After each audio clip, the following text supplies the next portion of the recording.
आज कराड नगरपालिकेच्या निवडणुकीच्या निमित्तानं ही जी प्रेस कॉन्फरन्स या ठिकाणी पार पडते, सगळ्यात पहिल्यांदी राष्ट्रवादी काँग्रेस पक्षानं पुरोगामी विचारसरणीला समविचारी लोकांना बरोबर घेऊन या ठिकाणी ही निवडणूक लढायचा निर्णय घेतला। त्यामध्ये उभाटा असेल, काँग्रेस असेल, राष्ट्रवादी पक्ष असेल, अन्य बाकीचे पक्ष या सर्वांना या ठिकाणी बरोबर घेऊन एक नवीन विचारसरणीची या ठिकाणी पायाभरणी करण्याचं काम आज या निवडणुकीच्या माध्यमातून होत आहे।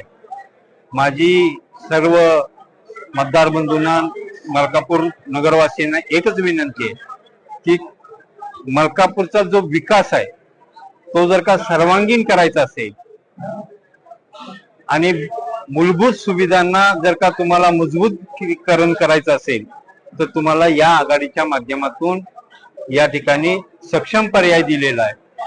आज आमचा या आघाडीचा जो उमेदवार आहे नगराध्यक्ष पदाचा, तो अत्यंत उच्च शिक्षित आहे, सक्षम आहे। त्याचं विजन हे युवकांना बरोबर घेऊन जाणार आहे आणि त्याचबरोबर मलकापूर मधल्या सर्वसामान्य नागरिकाला त्याच्या प्रश्नाची उकल करण्यासाठी सक्षमपणे त्याच्याबरोबर त्यांना साथ देण्यासाठी असे उमेदवार या ठिकाणी आम्ही दिलेले आहेत। त्यांना सर्वांना आपण सहकार्य करावं एवढीच एक आपल्या सर्वांच्या माध्यमातून मी त्यांना विनंती करतो।